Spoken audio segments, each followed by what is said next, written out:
नहमदुहु व नसल्ली अला रसूलिल करीम अम्मा बाद फ़ौज़ बिल्लाहि मिनश शैतानिर रजीम। नाज़रीन अस्सलामु अलैकुम। आज एक ऐसे मर्ज़ से मुताल्लिक़ बात करने लगे हैं जो बहुत ही ख़तरनाक है। यानी अगर किसी को लाहक हो जाए तो वो इंसान बहुत परेशानी में मुब्तला हो जाता है। समझ में नहीं आती कि ये क्या मसला है, अब इसमें किस चीज़ का इलाज करना है। यानी उसका इस तरह से उसकी तबीयत बन जाती है, मैदा बन जाता है कि या तो उसको कब्ज़ हो जाती है या फिर उसके बाद उसको मोशन शुरू हो जाते हैं। तो अब वो इस सोच विचार में पड़ जाता है कि जी इसका मोशन का इलाज करना है या कब्ज़ का इलाज करना है, क्या करना है। तो बेचारा परेशान होता है और इस तरह से तबीब डॉक्टर्स वगैरह भी सोच में पड़ते हैं कि अभी इसका क्या करना है। तो इसके लिए इंतहाई आसान और मुजर्रब और घरेलू टोटका मैं आपको बताने लगा हूँ, जिसको आप अपने घर में तैयार कर सकते हैं। और इस तरह के मरीज़ जिसकी मैदा ऐसी पोजीशन में चला गया है कि ग़िज़ा खाने से या उसको कब्ज़ हो जाती है और फ़ौरन कब्ज़ के बाद उसका मोशन शुरू हो जाते हैं। मोशन ख़त्म हुए तो कब्ज़, कुछ दिन कब्ज़ रही, कुछ दिन मोशन रहे और इस तरह से उसकी ज़िंदगी डिस्टर्ब रहती है और वो परेशान हाल होता है। तो इसके लिए आपको एक नुस्खा बताने लगा हूँ।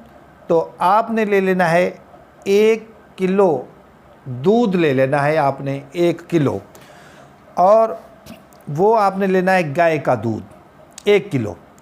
1 किलो दूध को आपने जोश देना है, यानी उसको गर्म करना है इतनी कि उसमें से एक हिस्सा दूध बाकी बचे, यानी 3 पाव ख़त्म हो जाए और 1 पाव दूध बाकी बचे जोश देते वक्त। उसके बाद आपने क्या करना है, उसको उतार लेना है और आपने ज़ंजबील, सुंड जिसको कहते हैं, ये अदरक खुश्क जो है उसको सुंड कहते हैं, इसका आपने सफ़ूफ़ बना लेना है।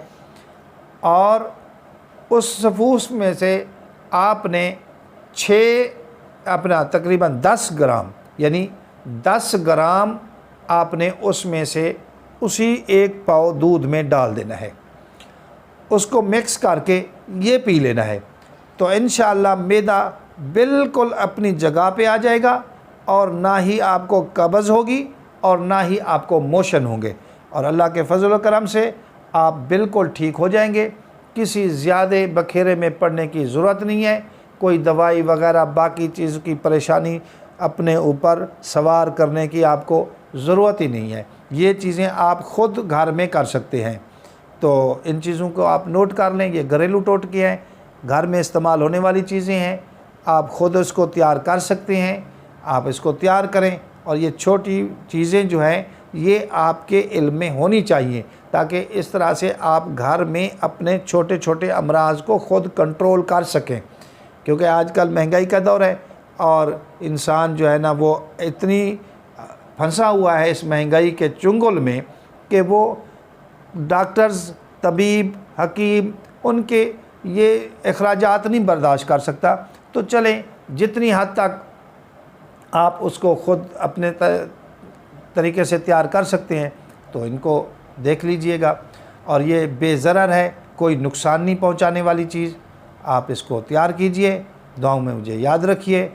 और जिन भाइयों ने अभी तक मेरे इस चैनल को सब्सक्राइब नहीं किया तो उनसे गुजारिश है कि मेहरबानी करके मेरे इस चैनल को सब्सक्राइब करें, ताकि मेरे ये छोटे छोटे टोटके, छोटी छोटी बातें, छोटे छोटे मसाइल हल करने के ये जो तरीक़े हैं ये आप तक पहुंचते रहें और आप इनको आज़माएं। इंशाअल्लाह आप मुझे इसमें सच्चा साबित करेंगे कि ये बिल्कुल मैंने सच पे मबनी बात की है और आपको बिल्कुल सही नुस्खा दिया है। इसमें कोई फ़्रॉड या कोई धोखाधड़ी नहीं की और ना ही किसी के साथ ये करना चाहिए, ना ही करते हैं। ये एक सदका जारिया है जो आप लोगों तक मैं पहुंचा रहा हूं। अल्लाह आपका और मेरा हामी व नासिर हो। अल्लाह हाफिज़।